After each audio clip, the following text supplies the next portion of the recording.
essa é a consistência do açaí.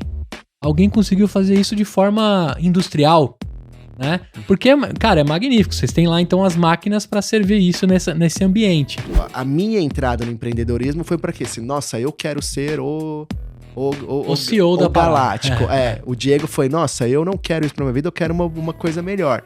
Isso, acho que aí esse match deu muito legal, né? Legal. Porque assim, você fazer um negócio, você tem que ter essa capacidade de ser empreendedor, de fato, né? De tomar risco, que aí você faz por diversos motivos, né?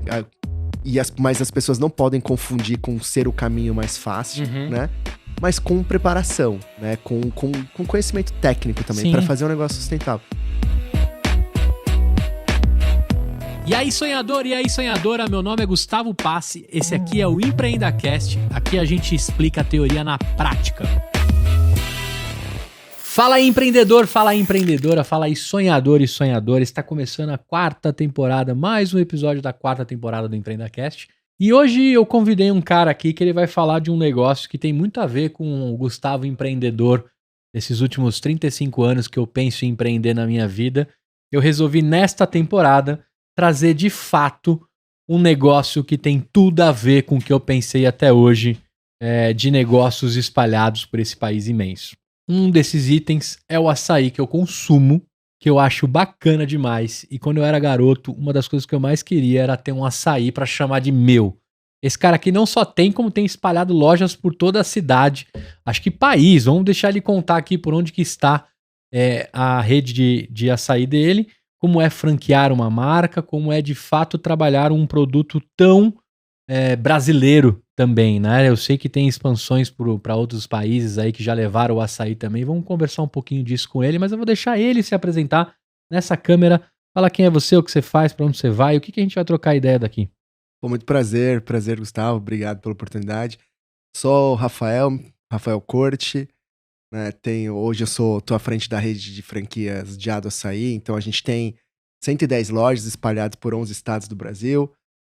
Estamos num ritmo legal, crescendo bastante, trabalhando muito e queremos levar a felicidade através do açaí, através do sorvete para todo mundo. Agora deixa eu te perguntar, você come açaí todo dia? Não. Não, porque já tô meio... É muito calórico? Não, é saudável, né? Mas acho que eu não tô na fase de tem que equilibrar bastante. Mas. E dá uma enjoada também, né? Ou não? Ah, não. Enjoar não. Não, você fica sem comer uma semana, depois de repente você pega, você fala, nossa, você até esquece, você fala, pô, esse negócio é gostoso. É muito bom, quer comer cara. Mais. O problema é que eu não como todo dia porque eu tenho dificuldade de parar, né? Aí você... Entendi. Ainda mais se você tiver um acesso um pouco mais irrestrito, né? Aí fica difícil parar mesmo. Agora, me conta o seguinte, você é natural de São Paulo ou você é natural de outra cidade? Sou de São Paulo, aqui de São Paulo, capital. Morei até meus 17, 18 anos em Santana. Santana, Zona Norte. Aí saí, fui estudar fora, fiz engenharia em São Carlos. E aí morei no Rio de Janeiro, morei em Minas, BH, que é de onde é o Já, né? Voltei pra São Paulo faz 4, 5 anos. Legal. Agora me conta o seguinte, cara. Antes da gente chegar na rede de franquias e mexer com o açaí, o açaí que a gente consome em São Paulo e nessas outras cidades é completamente diferente do açaí original lá de Belém do Pará. Acho que lá é o mais clássico, né? Sim. Você teve contato com aquele açaí também? Porque pra eles acho que isso aqui é uma loucura, né? O que a gente faz. Apesar de ser uma delícia também, isso é uma doideira. Você já teve esse contato com o verdadeiro açaí que eles dizem que nasceu lá? Já. Praticamente quase todo ano a gente tem que ir lá até pra ver fornecedor e fazer um network e tudo. A primeira vez que eu fui justamente com essa expectativa, né? A gente do sul, do sudeste acha que lá o pessoal come açaí salgado, né? Assim, que eu pelo menos tinha essa impressão. O pessoal colocava sal, fazia alguma outra coisa, tipo molho. Não é bem assim, sabe? Eu acho que a grande diferença, pra maioria, tem uns que tomam o açaí puro. Então, o açaí, se for pegar o açaí, ele é a polpinha ali, né, do açaí. Isso é um caroço que você tem uma casca ali que é mais de 90% do açaí é caroço. Então é muito pouco, né? Você faz o resíduo e você tira. O que o pessoal lá no norte come muito é com a refeição. Mas muitos colocam açúcar também, né? Então, ele é mais temperatura ambiente, ele não é congelado. É um açaí bem grosso, né? Diferente um pouco Meio do parecido com, sei lá, um pirão. que... Né? Eu tô Isso. pensando aqui qual substância chegaria mais perto de como é consumido, né? Um açaí, um pirão mais ralo, Um pirão sabe? mais ralo. Uhum. Mas aí quando você chega lá pra trazer pra esse modelo sul-sudeste, eles entendem também que como polo de distribuição, não importa como é que você consome, o importante é estar saindo açaí, né? Com certeza. É uma indústria fantástica que você vê, pô, extrativismo, ajuda também de certa maneira, né, da emprego para a população local sem, enfim, desmatamento e tudo mais. Muito E bom. Pará hoje é 90% da produção nacional do mundo, né, vamos falar, açaí tem no Brasil. Então, Sai de lá? Sim.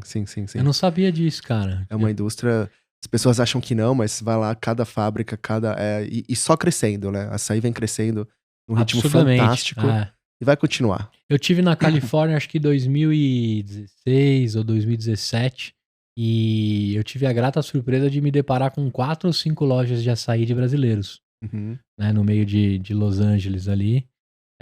E você fala assim, cara, por que trouxe pra cá, né? Aí o cara falou, puta, tá a resposta aí pra você, né? Um monte de gringo mandando os açaís. Lógico, tinha os brasileiros ali, né? Que a gente também se aglutina, né? Por gostos em comum do nosso país. Mas eu olhei assim e eu queria ver como é que o gringo tava comendo aquilo. Porque uma das coisas que o açaí tem como particularidade é que não é uma coisa muito fácil de experimentar, de comer primeiro, né? Uhum. Eu lembro que a minha primeira tigela de açaí foi um pouco resistente, mas depois de lá você não consegue mais parar. Sim. A gente ainda tem talvez acho que não mais, né? Porque eu tô falando de uns 15 anos atrás que eu conheci o açaí. Mas eu lembro que era meio difícil convencer os amigos a comer, né, o açaí. Como é que tá isso hoje? Já popularizou o suficiente para não ter mais esse medo de experimentar? Nossa, já. Agora a nova geração, ela já sabe o que é açaí, já começa. Minha filhinha Helena, de 3 anos, ela já come e ela pede, sabe? Ela fala, mas o legal é que ela pede, eu quero um já, papai, não um açaí, né? Muito bom. Mas eu, primeira vez que eu fui comer um açaí, foi... acho que depois a gente vai conversar um pouquinho disso, mas foi depois de... Eu experimentei o açaí não porque eu quis, eu experimentei o açaí por total necessidade de negócio, né? Então, porque pra mim não fazia sentido, né? Eu sou mais do salgado, não tão do doce. Então, entre comer um açaí e gastar, sei lá, 18, 20 reais num negócio assim, pô, eu gastava 18, 20 reais numa refeição. Uma torta, num negócio diferente, ali, salgado. Uhum. Agora, como é que o açaí aparece na sua vida? Em que momento? Antes da gente explorar esse engenheiro de produção que a gente tá aqui hoje, como é que o açaí aparece na sua vida? Você já deu um spoiler aí por necessidade, construção de negócio. Mas eu queria que você contasse na sua trilha, assim, em que momento você deixa de ser o engenheiro de produção de alguma empresa, de alguma companhia, para ser o Rafael, engenheiro de produção, empreendedor. Tá, tentar contar brevemente Não, aqui. como você quiser, cara. O podcast é seu, tá? Eu só tô aqui para arrancar isso de você.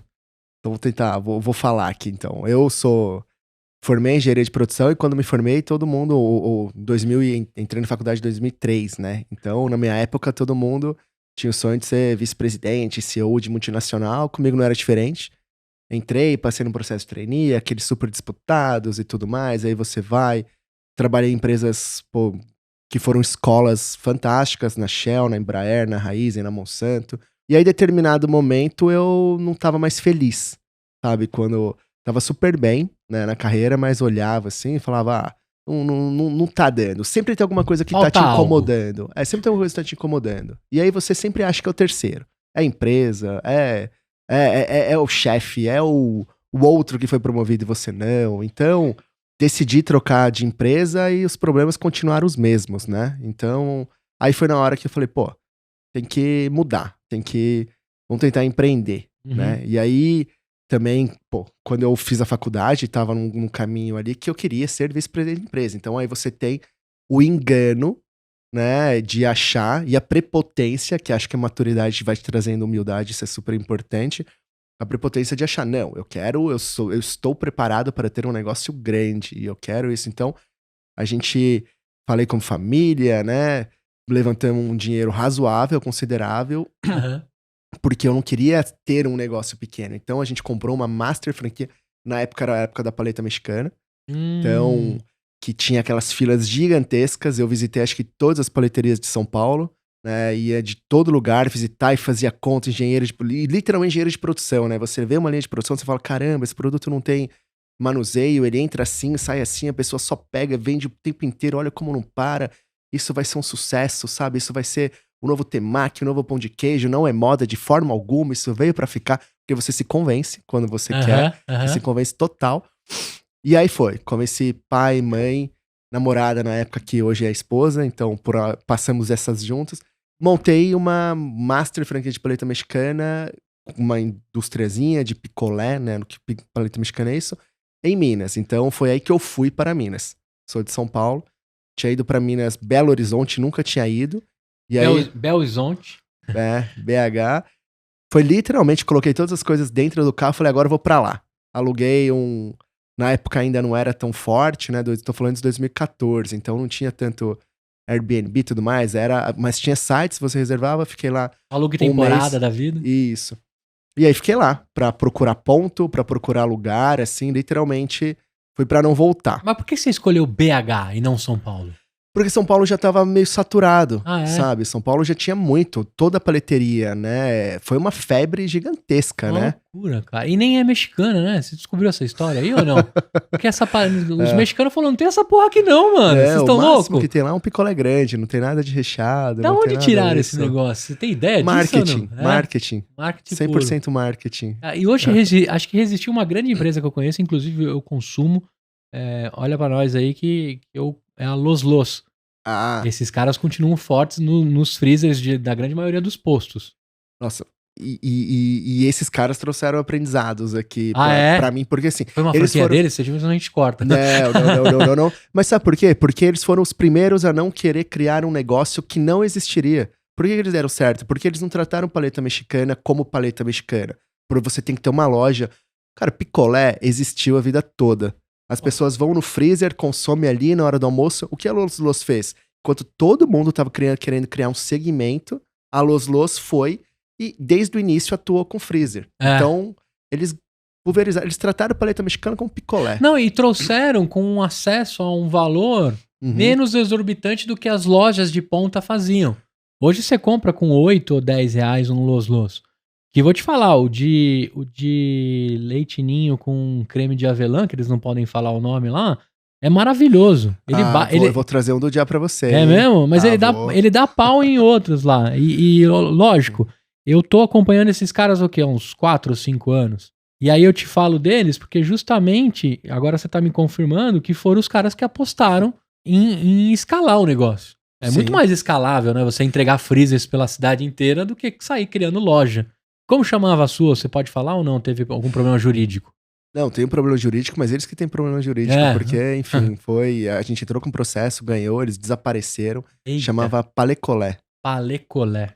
Palecolé. E aí você chega lá em BH e falou, cara, São Paulo se virar isso aqui que virou em São Paulo, virar em BH, eu vou ficar milionário. Não, exatamente, porque BH, em geral, né, o que acontece naquela época, hoje com a tecnologia e tudo mais, é muito mais rápido, né? Não tem isso, mas, 2013, 2014, você tinha pelo menos 1 ano, 2 anos de defasagem. O que acontecia em São Paulo, no varejo, iria pra Minas, né? Pra BH.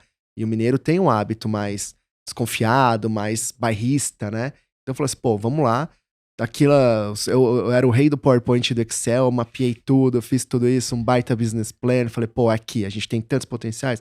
Mapeei todas as cidades que tinha potencial para fazer um X número mínimo de habitantes, um PIB per capita, olha, a gente tem potencial disso.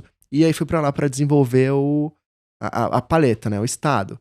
Então eu fui para lá, né, e aí por que deu errado da franquia que eu me juntei, né? Porque eu fui para lá, comprei, a gente na época pagou um dinheiro muito grande para ter todo o suporte, tudo. Eu nunca tive uma visita, né, de ninguém. Então, para montar fábrica, a gente chegou a ter 10 lojas. Eu fazia inauguração, eu fazia implantação, sem nunca ter tido isso. Só carregava um name rights da parada. Sim. Caralho. E aí, o que aconteceu? Deu errado, né? No Brasil inteiro, lá não foi diferente. Né? Mas você chegou a ter 10 lojas. Chegou a dar meses, como se diz, empolgantes de faturamento. Pra fábrica, sim, né? Porque aí eu fiquei com a fábrica, eu fiquei com a produção. Porque aí foi, né, só fazendo paletes da Los Los, foi aí que ela acertou. Não é que o preço, na minha opinião, era o problema era o preço da paleta na loja. O preço ele era muito semelhante. O problema é que você tem que vender muita paleta para pagar um custo fixo, pagar funcionário, pagar aluguel, pagar tudo. E aí não se sustenta. E o freezer tá ali só gastando um pouco da eletricidade, né? E nem isso, né? Você coloca lá em comodato, quem paga a eletricidade é o ponto de venda. É o ponto de venda, sabe? Isso tá na conta dele. O máximo que você faz, né? O máximo assim, né? Adesivar o freezer. Colocar o freezer em comodato pro cara não fazer um investimento. É você colocar o estoque para ele sem ele desembolsar, né? Então, é completamente uma outra estratégia. E foi assim que eu conheci o açaí. Por engraçado, mas foi assim que eu conheci o açaí. Então, diante desse negócio, abriu 10 lojas. Quanto tempo levou pra onda da paleta chegar com o fim? Porque São Paulo, de repente, desapareceram as lojas. Eu já teria um pouco de cagaço de investir num negócio desse, que só, teoricamente, venderia no verão. A gente vai falar muito sobre isso aqui, porque o açaí vende o ano todo. Sim, né? sim. Eu acho que o açaí vende até mais que sorvete, que geladinho, sacolé, dependendo da sua região. O açaí é um pouco diferente. Mas vamos falar de sorvete. Eu já teria um cagaço de investir num negócio que só 4 meses do ano, teoricamente, você está na alta temporada. Sim. Já teria um pouco de cagaço nisso.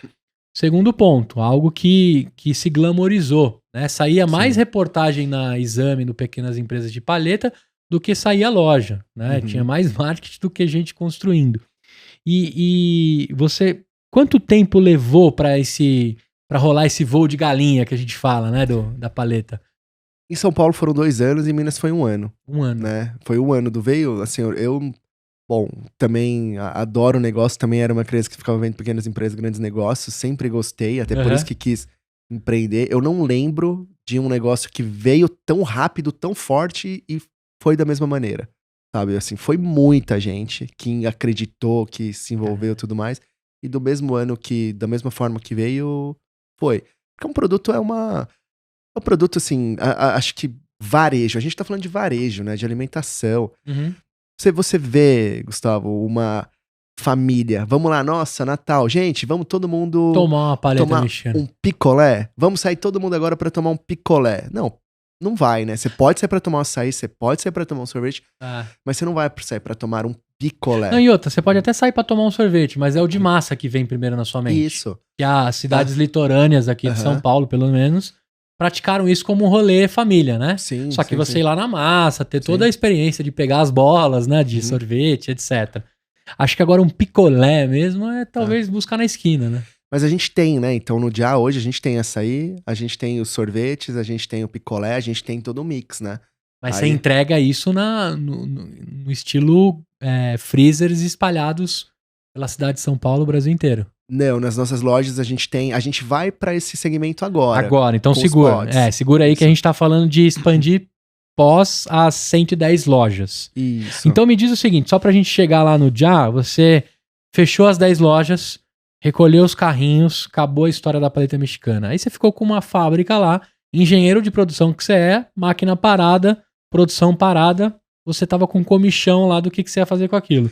Que hora você vai mexer com o açaí, cara? Tava com comichão nada, eu tava com o orgulho ferido, falando eu vou fazer isso dar certo, eu não volto pra São Paulo sem fazer isso dar certo, porque o negócio já tinha dado errado, né? Já tinha literalmente, eu tinha nesse momento falando, pai, né, acredita, não sei o quê. Vai rolar, dá mais dinheiro, não sei o que, até que uma hora, né, mulher é mais forte, incisiva, né? A minha mãe, que era sócia e hoje minha esposa, né, falaram, não dá pra ficar colocando, e principalmente minha esposa falou, não dá pra ficar colocando mais dinheiro, já foi muito dinheiro. Então assim, ou você faz esse negócio dar certo com o que tem, ou você começa de novo. Ou você fecha, né? É uma frase que eu aprendi com ela, que eu adoro, né? Mas vale um final terrível com terror sem fim. Não dá pra gente continuar nesse terror sem fim. Então... Ótima frase. E aí foi nisso, sabe? Aí foi literalmente por orgulho, por inconsequência, por falar, não quero mais saber, porque racionalmente não tinha nenhum motivo pra continuar, sabe? Não tinha os números já diziam. Não tinha, eu não tinha mais nada, sabe assim? Eu peguei, aí literalmente, sabe quando você raspa tudo, até título de capitalização, aqueles que você fazia, que você nem sabia que você fez. Você esqueceu porque a gerente enfiou no meio de uma negociação. Que você perde 50% se você tirar antecipado. Eu falei, é só isso. Comprei um pouco de freezer, peguei dinheiro emprestado com um funcionário meu na época que tinha morado na Itália, tinha um negócio pagando 4,5% de juros ao mês. Tava pra falar, olha, vamos comprar freezer saídas, porque aí eu saí e falei assim, aí eu fui pra esse mercado. Eu tinha o quê? Uma fábrica de picolé, precisava vender. E qual que é a forma que você vende picolé? Justamente essa, pegar freezer e sair abrindo ponto de venda. Aí nisso, eu comecei a ver, em Minas, o hábito do açaí, ele é mais forte que de São Paulo e diferente. Aqui em São Paulo é muito pote pra você consumir em casa, né? Agora que vem, é relativamente recente, né? O lojas, açaiteria, né? Sim. Em Minas, a gente tá falando, o Já, né? Foi fundado pelo Diego, meu sócio, em 2008. Então, assim, a gente já tem uma história muito maior, um hábito muito maior. Então, em Minas, assim, a gente tá na terceira geração das pessoas consumindo açaí e crescendo, Sim. né? E crescendo. Então, aí foi aí que eu falei assim, pô, comecei a analisar, bater muito, de repente, né? Aquela coisa, se você não tá focado, não tem atenção, você nem percebe que existe. Então, o açaí pra mim tava quase isso. Eu via como um produto diferente, de sorvete, assim, nem, de repente, quando eu falei assim, pô, comecei a buscar ponto de venda, eu vi a quantidade de açaís que tinha, né? Agora, você fala assim, de encarar o açaí como sorvete, foi uma coisa que eu demorei um tempo pra entender. Uhum. Né? Porque no final o açaí é um sorvete. Tecnicamente, sim, é um sorbet. É um sorbet. Né? Isso é interessante, porque assim, sei lá, eu levei dos 15 anos que eu conheço, acho que uns 12 pra descobrir isso. Acho que quando eu vi a primeira máquina, que talvez de vocês, o cara meio que servindo como um sorvete de massa. E eu falei, cara, essa é a consistência maravilhosa do açaí. Que antigamente, aí eu ali na zona leste de São Paulo, tinha uma barraca de fruta bem famosa que tinha o açaí. Só que era aquele ritual. Pega uns potões que vinham, que eram poucas marcas na época. O cara tinha que deixar ele congelado na temperatura legal pra você dar a consistência de pegar aquilo em formato de massa, fazer a tigela, cortar a banana e o morango e ter uma experiência legal. O que acontecia na grande maioria das vezes? Ou ele deixava passar demais o congelar e virava meio consistência de água. E aí você nunca conseguia ter uma tigela, né, suficientemente... E o meio congelado, tipo Isso, raspadinho. e aí raspadinha, então você tinha aquela experiência de tô tomando um líquido que tá quase em consistência com a banana afundando. Não era uma experiência legal vender na rua. Sim. E quando eu vi a primeira máquina, que eu não me recordo se era vocês ou se era uma outra marca, mas eu falei assim, cara, essa é a consistência do açaí. Alguém conseguiu fazer isso de forma industrial, né? Porque, cara, é magnífico. Vocês têm lá, então, as máquinas para servir isso nesse ambiente. Sim. Mas também teve bastante estudo por trás até você chegar nas máquinas, né? Então, continua a sua história. Que momento que você se junta lá com o Diego para o engenheiro de produção, mais o cara com a construção, montar a Já desse tamanho? Não, aí eu fui, na verdade eu conheci o Já porque eu queria abrir ponto de venda. Eu andando pela cidade, Conselheiro Lafayette, 100 km de BH. Aí eu passei um Já, depois eu passei outro. Eu só pensei, opa, se eu for lá, eu fecho 2 freezers, né? Porque são 2 lojas, eu não vou fechar um. Então deixa eu lá conversar. Aí fiquei esperando. Aquela coisa do destino, né? Que realmente eu acredito que tem que ser, vai ser. Eu conversei lá com a moça, com a gerente da loja lá na época, ela chamou o Diego e ele tava procurando uma paleta, porque em Lafayette era novidade, né? Porque aquilo lá ainda tinha só em BH, então vamos levar pra ser o primeiro. E aí deu certo. E aí a gente fechou o negócio e eu fiquei olhando aquilo. Foi exatamente igual ao filme Fome de Poder do McDonald's, né? Porque assim, açaí já tinha, só que não tinha no modelo do Já, da máquina. O Já foi a primeira, né? Eles foram o primeiro a colocar nesse modelo. Então, eu lembro, né? Por que eu não consumi o açaí que eu falei antes? Porque eu achava caro e demorava tempo. E eu tenho que ficar esperando alguém me servir. E a experiência nem sempre é lindona. Ali eu fiquei assim, enquanto eu tava esperando o Diego pra ir na loja, eu peguei um pote, me servi, coloquei açaí, coloquei sorvete também, porque tinha um outro sorvete, coloquei os acréscimos liberados. Eu lembro que deu R$4,60, alguma coisa assim. Muito mais barato. Produto muito melhor, no modelo que me encantou. Sabe? Aí eu fiquei com aquilo na cabeça, né? Então, aí a gente deu certo a parceria para colocar o freezer de paleta mexicana e tudo mais. E aí nisso, né, naquela época, então pensa uma pessoa que tá, né, pô, pegou todo o dinheiro que tinha, o que você faz? Você que entrega, você que limpa freezer, você que faz tudo, literalmente tudo, né? Então eu que ia toda vez de BH pra Lafayette levar e abastecer o freezer. toda vez que eu ia, eu ficava olhando. Não parava de vender. Eu tinha uma loja num ponto mais nobre, um dos mais nobres lá em BH, na Savassi. Teve um dia que eu vendi 6 picolés, sabe? 6 picolés, sabe assim? Eu falei assim, gente, como assim? E ali tava vendendo 6 por cada, sei lá, 5 minutos, no mínimo 6 pessoas. Galera... E ó, um funcionário, né? Porque a gente leva o serviço, o atendimento pro cliente fazer. Então, fantástico. Aí a gente começou a conversar, né? Quando eu ainda eu falei assim, pô, já pensou em franquear isso? Porque exatamente foi um filme de poder, né? Que quando ele vê o método Speed, eu falei assim, já, mas eu não sei por onde começar. Aí essa foi o começo do já, né? Eu falei assim, olha, eu não sei por onde começar. Eu não sei o que fazer, mas eu sei tudo que você não pode fazer. Porque eu tinha vindo numa experiência extremamente traumática. Franquia né? pra você dava dor na coluna, tá? Então, na espinha. Sim, de certo modo sim, mas de certo modo não, sabe assim? Porque eu continuava acreditando em franquia, como acredito. Sim, sim. Franquia, se for feito com seriedade, é maravilhoso. Se você visitar os seus franqueados... Sim, se você tá lá junto dele, descer pra arena pra fazer o negócio acontecer, não achar que só ele é problemático... Cara, é um jogo ganha-ganha. Franquia é literalmente quase um cooperativismo pra todo mundo crescer e explodir. Todo mundo trabalhando junto. E aí você traz esse corpo pra ele com as experiências de o que não fazer. Sim. E aí ele já começa a entender ali que dá match a junção. Sim, sim. Pra mim, assim, foram 2 coisas muito importantes, né? Que acho que é muita... eu vejo muito isso na galera hoje em dia. Nossa, não vou passar por uma empresa grande, não vale a pena, tem que empreender. É uma baita escola. É muita gente boa trabalhando em empresa grande, é muito aprendizado.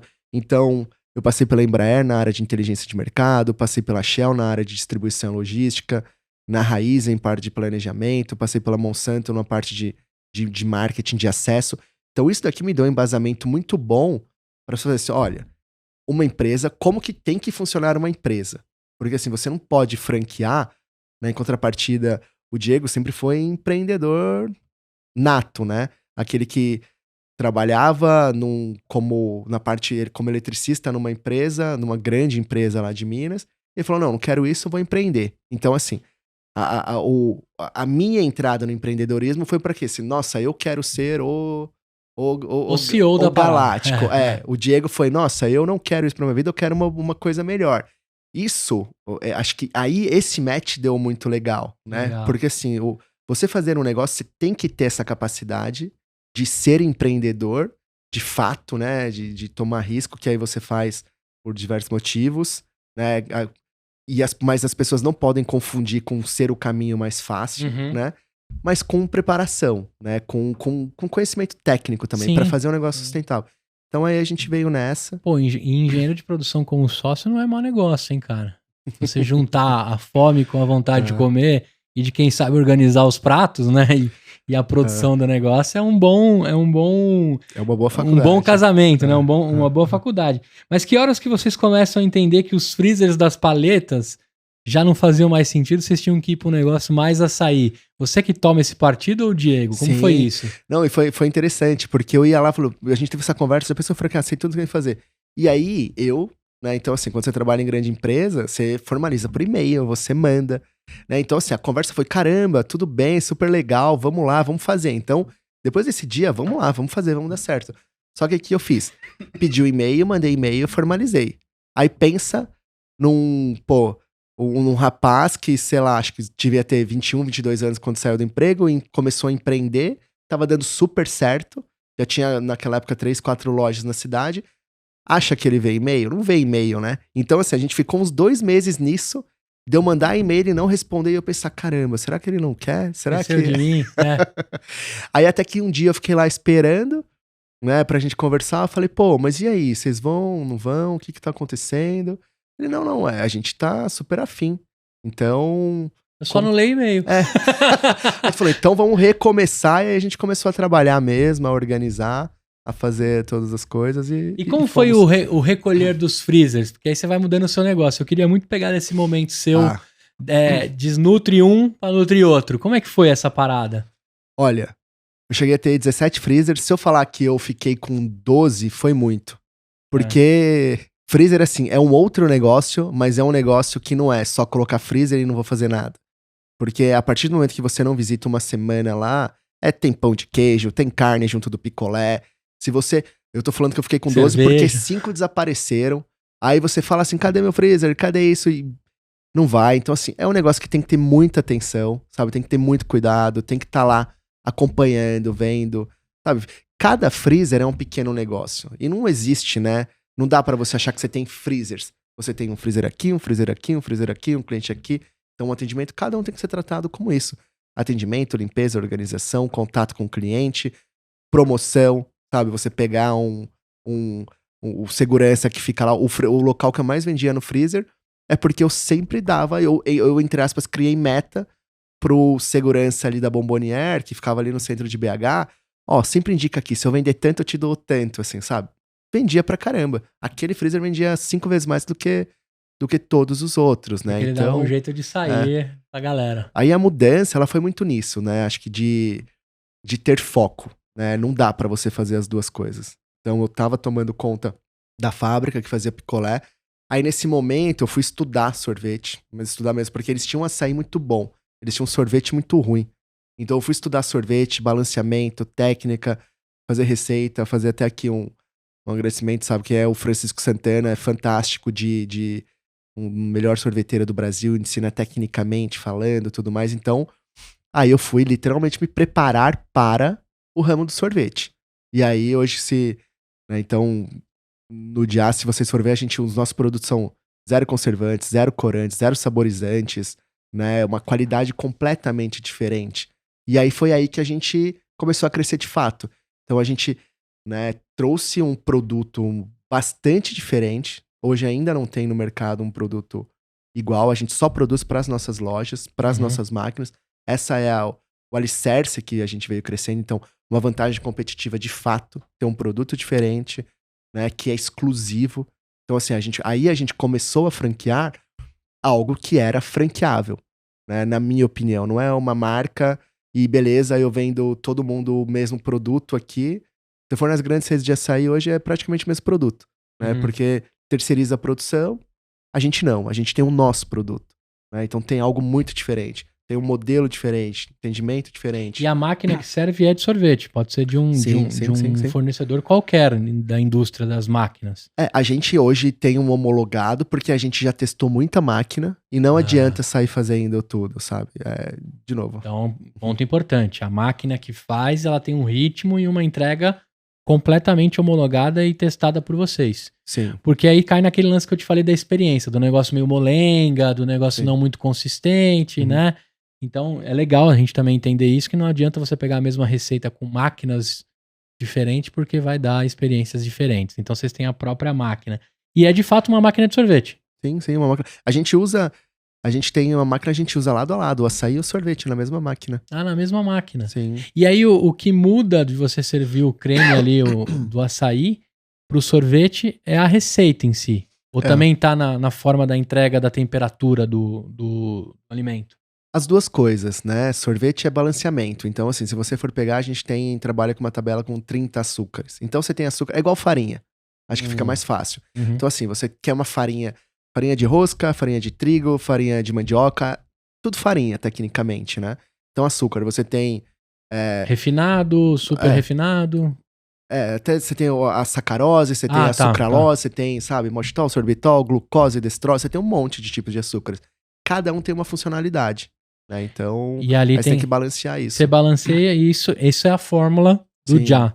Agora, antes da gente continuar falando sobre isso, por que Já? O Diegão que trouxe esse nome, qual que é? Me conta o romântico e o não romântico do nome. Eu vou falar o que eu acredito que é a verdade, tá? Assim, porque eu fiz essa pergunta, mas por que Já? Ele falou assim, porque tinha... De repente falou, vamos montar um negócio, vamos fazer, e tinha um ônibus lá que tava uma banda que não é o Tribo de Já, mas era outra banda que tinha um Já. Nossa, aí ficou lá, Já do açaí. Pô, que legal, vai ser isso. Né? Essa é a versão. Essa é a versão. Aí quando a gente começou a fazer a formatação, né, pra franquia, tudo, a gente falou, gente, não pode ser essa história, né? O que é? Aí a gente vai lá pesquisar o que é Já, e Já é expressão de celebração da vitória, tá atrelado à filosofia Rastafari, mas não só a isso, tem Já de Jeová, então passa por diversas religiões, mas sempre ligado à celebração da vitória, né? E o símbolo do leão, animal o rei da selva, animal vitorioso, mais poderoso. Então, assim, a gente vai ser o Jah porque a gente vai ser Entendi. literalmente o Jah do açaí, né? Não é porque o Diegão gostava de tribo de Jah, então. Ou Leões de Israel, ou tantas outras bandas muito boas de reggae brasileiro. Mais ou menos, isso. É, muito bom. Agora, cara, nessa construção, ele tava lá já com as suas 4, 5 lojas. A partir do momento que ele se junta contigo, que vocês formatam um modelo de franquia, e aí é crescimento após crescimento. A gente tá falando de uma loja que foi fundada lá pelas mãos do Diego em 2008, mas você se junta com ele em 2015, 2016, é isso? Foi, em 2015 a gente começou a fazer essa formatação, né? Mais ou menos agosto, setembro de 2015. A primeira loja que a gente inaugurou foi em maio de 2016. Já como um franqueado, alguém? Já como franqueado. Já como franqueado. Já, né? E dali, como é que tá esse crescimento? Como que foi a distribuição? Porque aí eu entendo que vocês começam a capilarizar, né? Uhum. Vai tomando Minas Gerais para depois tomar o Brasil. Sim. Como foi a estratégia? Como tá sendo essa estratégia de construção de lojas? Porque tem mais 15 para inaugurar até o final do ano, né? E a gente só tem mais 45 dias de Tem ano. que correr aí pra inaugurar. Se colocar as copas e os negócios, você tem mais uns 20 dias úteis de trabalho, né? Como é que tá isso desde então, de 2015 para cá? Como é que tá essa crescente? A galera acha que empreender, né, é uma linha reta, assim, né? É. Que vai todo mundo Só crescendo, sucesso. né? É só sucesso. Acho que na franquia não é isso, é mais difícil ainda, né? Porque você não tem o controle das coisas. No fundo, quem tem o controle final, o poder final da decisão, se eu vou, se eu não vou, se eu tô atendendo, se eu não tô atendendo, é o franqueado. Então você tem que exercitar muito, né, a influência na venda para ele se tornar um novo franqueado, a influência para ele seguir padrão, a influência para ele querer não rivalizar com você, para querer trabalhar junto. Então, acho que o mais importante e o que a gente vem muito é cada momento é um momento, né? Então, as 10 primeiras lojas, por exemplo, o que é o Jah? Hoje as pessoas querem uma loja do Jah porque vê, pô, muita gente dando sucesso. Uma coisa que a gente se orgulha muito, você entra no Reclame Aqui, a gente nunca teve um processo contra a gente, né? Então, pô, isso é super simbólico, né? Porque a gente quer fazer as coisas certas. A gente pode errar? Sim. Mas não pode falar que a gente não faltou com a verdade. Acho que isso é um lema extremamente importante pra gente. Então, as 10 primeiras lojas, as pessoas não queriam Jah, a gente não era nada. Elas queriam ser o Diego.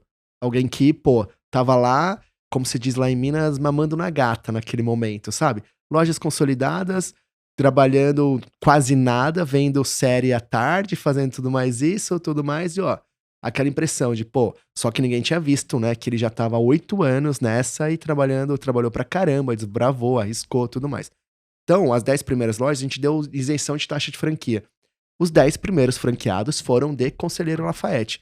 A gente abriu em São João del Rei, em Barbacena, em BH, em várias cidades ali da região, mas todo mundo de Lafayette. Por quê? Porque queria ser o Diego, né?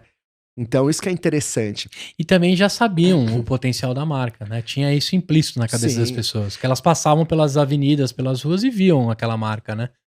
Então, naquela época a gente não era uma marca, né? Você tinha 4 horas, você não é uma marca. Então, mas você tinha uma lembrança, né? Acho que isso não digo que facilitou, mas ele atestou que além de querer ser um Diego, eu vi a transformação daquilo. Assim, acho que as pessoas tinham certeza que era bem sucedido. Né? E aí falou assim, eu quero ser bem sucedido. Mesmo querendo só ver série à tarde, né? Isso é assim. Eu acho que esse é o sinônimo de ser bem sucedido que as pessoas queriam. Poder ver uma série às 3 da tarde. E aí, né, então aí começamos a abrir tudo, e aí depois, aí sim o negócio vai tomando escala, vai vendo que a gente tá expandindo rápido, começa a ver, aí a gente começou a ter entrada mesmo de franqueados de verdade, pessoas que não estavam ligadas, né, a conhecer a pessoa, né, então aí a gente veio com um modelo muito inovador, né, acho que é o que me encantou. Sabe assim, você poder servir o que você quiser, como quiser, na velocidade que você quiser. Se eu quero sorvete, se eu quero açaí, se eu quero tudo misturado, eu coloco o top, eu volto, sem a pessoa me servindo. 1 minuto você serviu, pagou. E se eu quiser pouco, se eu quiser muito. Então assim, isso foi muito inovador, né? A gente sempre fala, a gente é uma empresa bem inovadora no nosso segmento. E pra gente, inovação não é ser disruptivo, é fazer melhor o que já tá feito. Pensar simples. Exatamente, pensar como que eu tiro atrito e como que eu entrego mais. Sim. Né? Eu acabei de falar pra você, né? A experiência, tenho certeza que se você entrar numa loja de vocês, mesmo te conhecendo agora, que fica muito mais fácil, Uhum. Né? Eu tenho esse lance de, puta, quando eu conheço um empreendedor, eu faço questão de entrar e deixar meu dinheiro lá. Mas só do fato que eu te contei dessa experiência que o cara não tinha controle sobre a entrega final, Sim. de eu entrar numa loja e saber que a entrega é padronizada, com qualidade, com experiência, e de repente com a minha... Às vezes eu quero pegar e sair comendo esse negócio, Sim, né? sim. Você sabe que o milkshake nos Estados Unidos, uma vez o McDonald's pensou em fazer uma pesquisa, que eles iam retirar o milkshake do café da manhã. Não sei se você já ouviu essa história. Não. Começaram a analisar os sabores do milkshake e descobriram assim, puta, por que a gente vende mais milkshake de manhã, na hora do café da manhã, do que propriamente no sol escaldante? Não sabia. Olha só que loucura. O americano passa no drive-thru, pede um café e um milkshake. O milkshake é um pouco triste o que eu vou falar, mas é o maior amigo do americano no trânsito. Porque você vai tomando o milkshake devagar, ele é algo que dura a consistência de um trânsito, meio que um companheiro seu. Então você tem ali um hábito e uma construção de consumo para um cara muito solitário no carro. É meio solitário, é você e o som, né? E aí eles foram começar a entender o que você faz com o milkshake, para onde você leva, Aí eles cogitaram, né, em trocar e descobrir os horários. E aí eles puxaram uma receita absurda e começaram a colocar uns sabores, algumas coisas mais diferentes só na parte da manhã. E aumentou consideravelmente as vendas. Quando a gente fala de um açaí, em muitos momentos, você me trouxe aqui, inclusive você salvou meu almoço, que eu tô gravando hoje o dia inteiro. O que eu te falei? Cara, eu vou mandar agora esse açaí, porque ele é prático, rápido, você já me trouxe num potinho, né? Ó, depois a gente vai contar dessa distribuição que eles estão fazendo para as lojas. Mas o que eu queria? Eu queria me alimentar rápido com alguma coisa gostosa e que eu soubesse que vai me segurar mais algumas horas, que o açaí tem esse poder, né? Tanto dentro da sua construção calórica quanto de sustentar. E aí eu lembrei disso. Por que eu tô te falando isso? Porque a experiência de servir padronizado, às vezes só quero passar na loja, pegar e ir embora, trocando ideia com o meu açaí, né? Não precisa ser o meu milkshake, mas o meu açaí. Isso já me dá uma impressão também que se eu tô numa correria ou naquelas filas que me dá um pouco de desespero, quando tá muito calor, sabe quiosque do McDonald's de sorvete? Sim. Eu já desisti, acho que 90% das vezes, por ver a fila. Porque existe um lance meio artesanal. Sim. O cara tem que fazer um a um e entregar. Nesse modelo que você tá me dizendo, cara, pegou a filinha, pegou o copinho, serviu o açaí, colocou os toppings, pesou, pagou e tchau. Exatamente isso. É isso e ponto. Isso. A pessoa escolhe o tamanho do pote, escolhe o que ela quiser, pega lá, colocou. Ah, não é de pesar, é por tamanho dos potes. Não, mas é que tem, é porque se ela quiser muito, ela pega um pote maior, mas é pesar, é no quilo, exatamente isso. Entendi. Gustavo. E granola continua sendo o topping mais usado junto com o açaí? Sim, é um dos tops. Tá, né? tá. Mas o leite em pó, leite condensado, banana, a gente tem umas caldas muito boas, caldas de leite ninho, de chocolate, creme de avelã. Aí vai, isso que é o legal também, né? No dia, não tem essa, eu tenho que ser saudável, eu tenho que ser limitado. Se você quiser só saudável, se você quiser, a gente tem a linha zero, tem a linha, a gente tem os sorvetes nossos também, né? Então, você tem um chocolate, a gente ainda não vi no mercado um sorvete à base de leite, sem lactose, sem açúcar, de chocolate. Porque assim, você quer fazer, tem os chocolates sem lactose, sem açúcar, à base de água. Aí é fácil fazer. Agora, a gente trouxe leite importado, zero lactose, faz tudo isso. E aí, o que é legal? Pô, é um alimento que sustenta. Porque tem uma coisa... Como a gente uma refeição, cara. tem muita proteína. O leite, né? A gente usa creme de leite, a gente usa leite em pó, a gente usa leite. Então, não é gordura vegetal, gordura hidrogenada. E se eu quiser as frutinhas também dá? Não, tá tudo ali na pista. Você pega o que você quiser. É mesmo? Porque assim, vou te falar, hein? O açaí batido com morango e banana, com mais os toppings de morango e banana, acho que é a 9ª maravilha do mundo, né? Eu sempre falo que uma delas, depois que eu me tornei pai, é uma das maravilhas do mundo. Mas, cara, açaí batidinho, com um negocinho ali, não necessariamente precisa ser batido com a banana e com o morango. Aqui tem alguns lugares que o cara também bate. Mas acho que se tirarem a banana do meu açaí, praticamente tiraram a graça do consumo. Então ali na pista tem pra eu me servir à vontade. Sim, os toppings são liberados? Faz parte do negócio? Sim. É tudo, você serve o que você quiser e tudo no quilo, né? Pagou o que tá consumindo. Cara, que da hora. E como é que tá... vocês nascem em Minas Gerais e como é que foi a estrutura de vocês para capilarizar já? Porque Uhum. tá só no começo, né? 110 lojas, é loja pra caramba, mas eu tenho certeza que os planos do Diego e seus são bem ambiciosos. Como que foi a estratégia, pensando em você como engenheiro de produção, que também teve experiência por essas empresas de negócios, de construção, de análise? Eu acho que aqui Uhum. tem uma grande vantagem em ser seu sócio, porque esse técnico ele é bem forte e importantíssimo, principalmente para franquear. Qual foi a estratégia que você usou para capilarizar a marca? Você escolhe as cidades mais litorâneas, a galera mais saudável? Como é que foi as escolhas para crescer já? Olha, vou falar a verdade. O primeiro momento que a gente tá com alguma estratégia de crescimento é agora. A Na gente época só quem cresceu pediu a gente cria. orgânico. Não, a gente só cresceu orgânico. Então, assim, a gente saiu de Minas, a gente teve lá, né? Então, aí você tem o eixo BH que vai pra Cabo Frio. Então, assim, a gente abriu Barbacena, São João del Rei, vai até Cabo Frio. Aí você abre Cabo Frio, abre Araruama. Depois, o Mineiro, as lojas que a gente foram abertas no Espírito Santo são de mineiros, né? Thiago, Matheus, a Dani. Então, assim, a gente foi 100% orgânico. As pessoas queriam ter um dia, então assim, a gente não tinha uma estratégia. Onde quer que eu for, quero ser seu par. Pronto. A gente estava muito focado em entregar, sabe? A gente precisava. A gente era 100% operação, sabe? A gente não é. Porque franquia é um negócio sério, né? Não dá pra você. Abre aí de qualquer jeito, depois fechou. Não, você tá falando. Eu tive esse exemplo, né? Sim. Você tá falando do sonho da vida da pessoa. Então a gente focava muito nisso. E ainda foca, né? Ainda é o nosso principal. Hoje a franqueadora, mais de. Tem 2 pessoas na expansão e 25 como operação, sabe? E gestão e pedido. Então, assim, a gente, antes de tudo, tem que ser um negócio que entregue o prometido. Sim. Né? Acho que isso para todo empreendedor. Faça, sabe, não foque, faça bem o que alicerce, construa um passo de cada vez, né?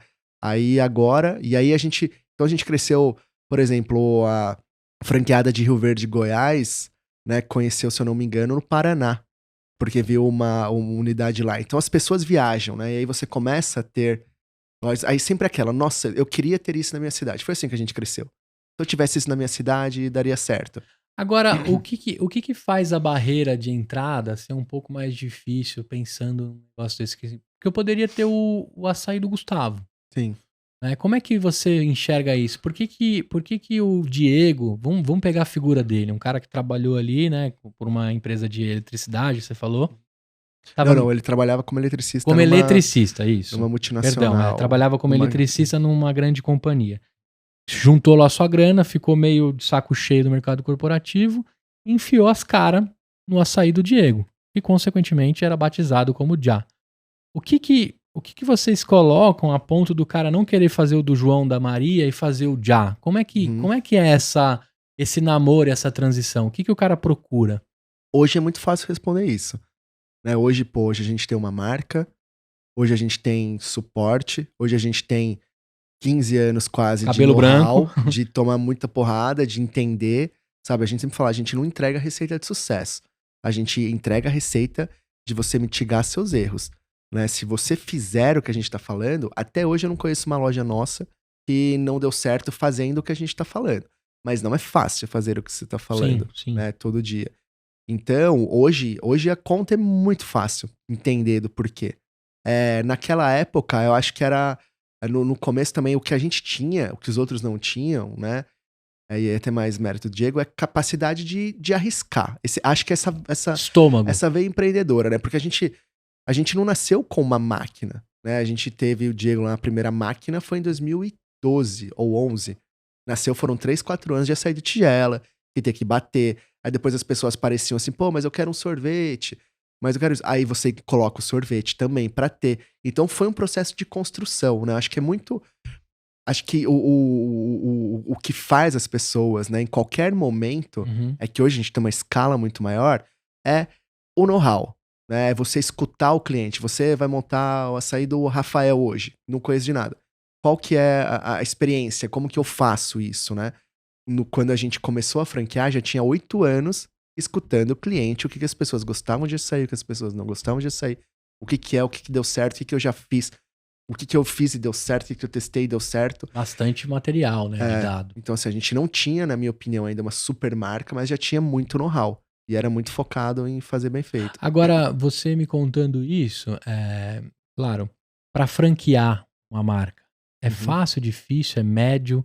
Quando você entra nesse mundo de replicar, porque assim, deve ter muito manual, deve ser muito padrão, coisa que dentro da sua profissão, né, é muito comum falar disso. Sim. Mas pensando em empreendedor brasileiro, é uma bagunça. Tenho certeza que era uma bagunça lá a vida do Diego até você chegar lá para franquear, né? Como que funciona hoje para franquear uma marca?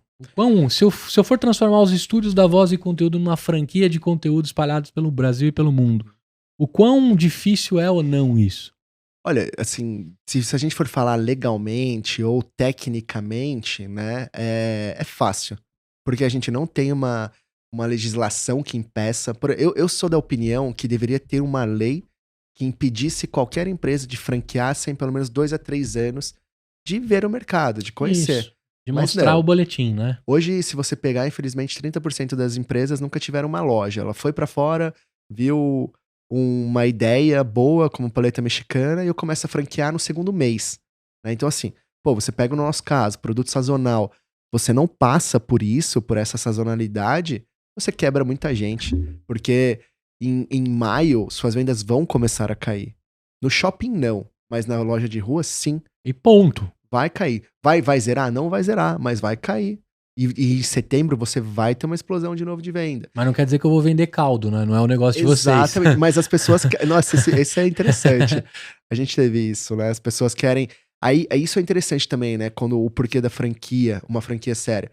Porque as pessoas no desespero começam a tomar atitudes desesperadas. Eu quero colocar caldo, eu quero colocar isso. Você perdeu seu negócio.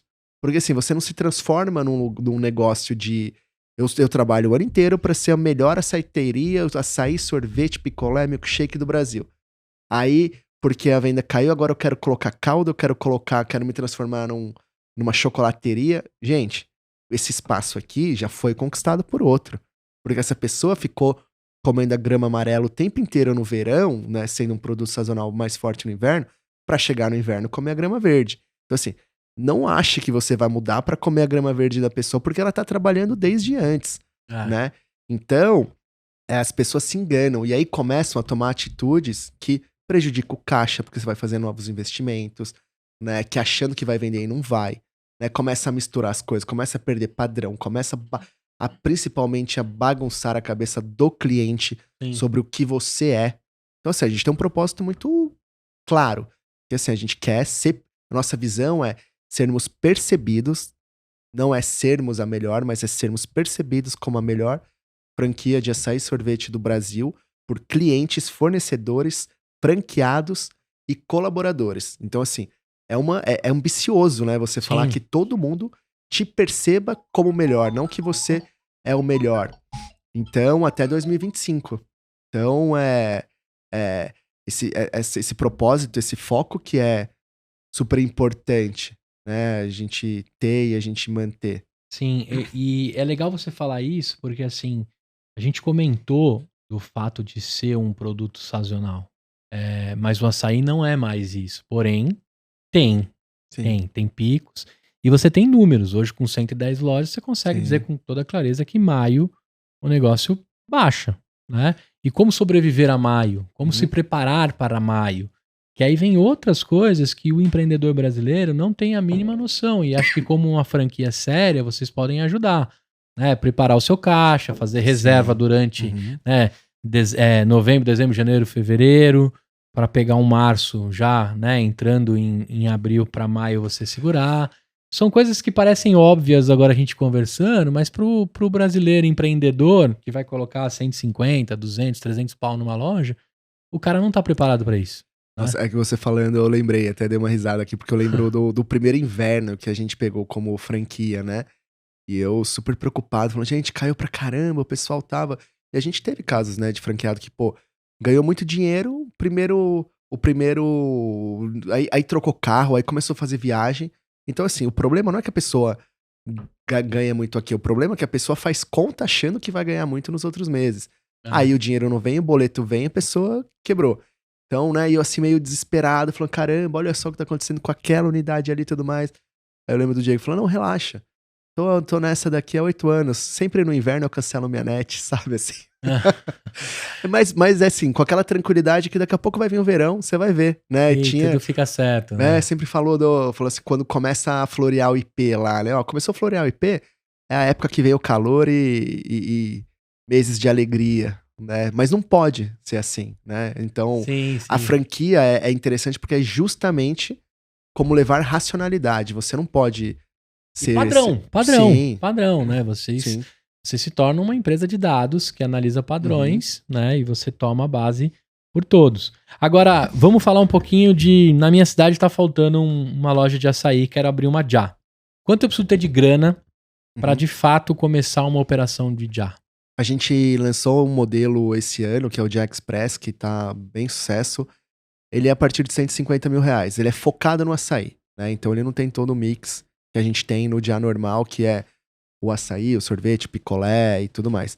Agora, no nosso modelo normal, né, o completo, é a partir de 225, 230 mil, um quiosque de shopping, né? E tem...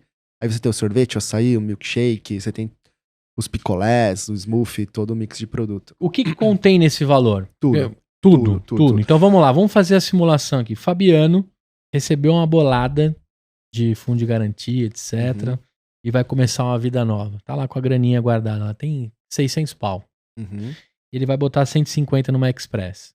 Mês de janeiro, fevereiro eu tenho o quê? Fevereiro você tem um negócio pronto rodando. Você tem o quiosque, você tem a máquina, você tem o capital, você tem o estoque inicial, você tem os uniformes, você tem o computador, você tem equipamento, você tem a taxa de franquia, você tem tudo. O que você não tem aí, você tem o estoque para fazer o giro. Então, o estoque completo, você começa a operar. O que você não tem aí é sei lá, vamos falar assim, um capital de giro para se tiver que pagar um aluguel antecipado, normalmente shopping cobra antecipado, isso não está na conta. Uhum. Mas tudo, não tem nenhuma obscuridade, né? Porque às vezes as pessoas assim, franquias a partir de 99 mil, aí não tem nada. Aí tem a Bico taxa seco. por fora. Então assim, aí você tem que pagar mais taxa disso, a gente não. A gente é o que é. E aí eu passo a comprar todos os produtos do seu centro de distribuição, né? Tem os padrões, os acertos da máquina, as manutenções, justamente que ali tá um dos segredos, né, de sair um bom creme de açaí ali.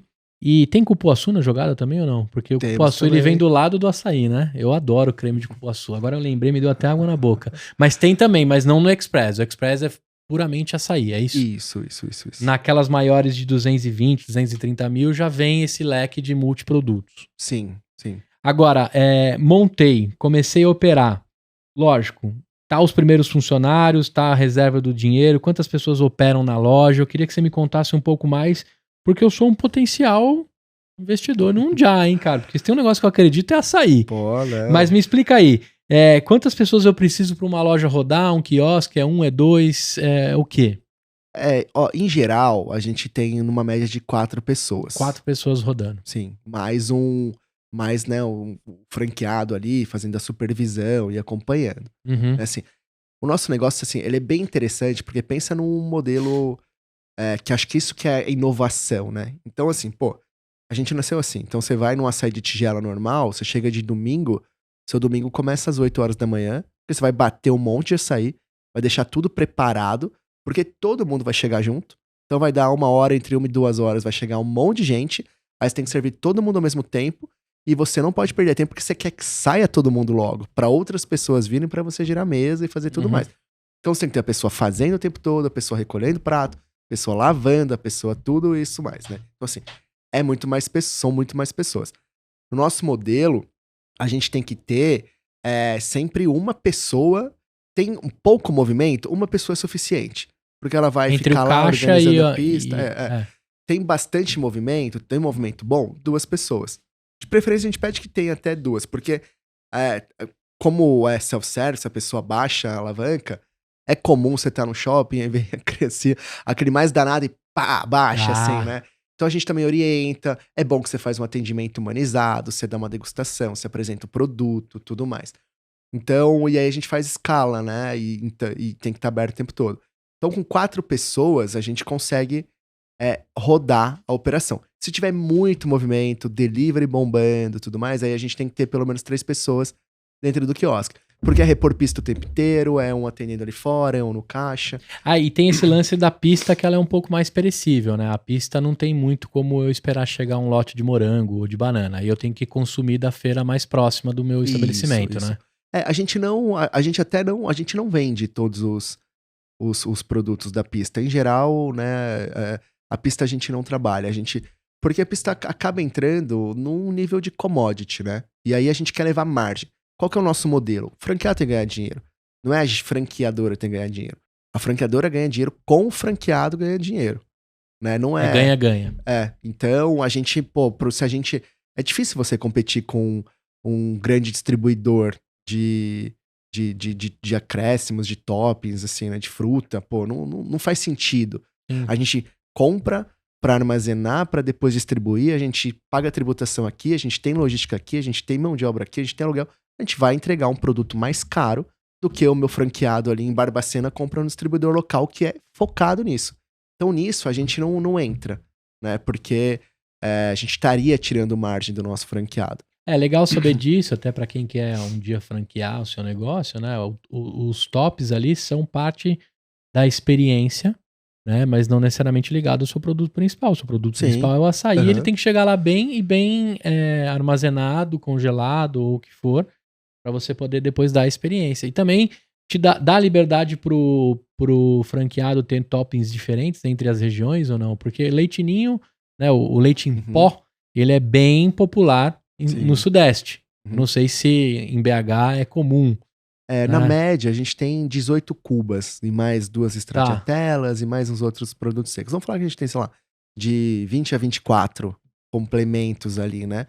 Então, mais ou menos uns 18 são fixos. E aí a gente tem que ter, então assim, a gente não é que compra cada um. Porque senão também você tem que ter padrão, você tem que colocar. Isso. Não pode virar bagunça, né? A gente também aprende, né, que 90% das pessoas não tem senso, 5% tem algum senso, 4% tem um bom senso, sabe? E 1% sabe o que realmente tem que fazer, sabe? Então, se você deixar, coloque leite em pó. Aí daqui a pouco vai colocar, olha, minha avó fez um leite em pó aqui, eu vou colocar. Não, então você tem que colocar, o leite em pó permitido é esse, esse e esse. Entendi. Né? Então vira bagunça. Sim. Vai aquelas tranças de marshmallow também, essas paradas tem ou não? Vai. A gente tem ainda... Tem uma marca bem famosa também que tem umas balinhas legais que você pode colocar, mesmo. Né? E só pode dessa marca, porque tem outras que você olha é igualzinho, mas é muito dura. Essa daí é boa. Então a gente só pode ser dessa. É bom, você trabalha com parceria com eles. Não, então não vamos falar o nome também, entendeu? Você até sabe qual que a gente tá falando, mas não vamos falar de graça. Mas já tentamos, é que eles são difíceis no jogo. E meu filho é viciado nessa parada, cara, porque às vezes eu já vi ele se aproximar dos tops e depois descobrir o que vem antes dos tops. Né? Porque eu acho que desde a época que a gente ia na sorveteria, o sorvete em massa sempre foi igual.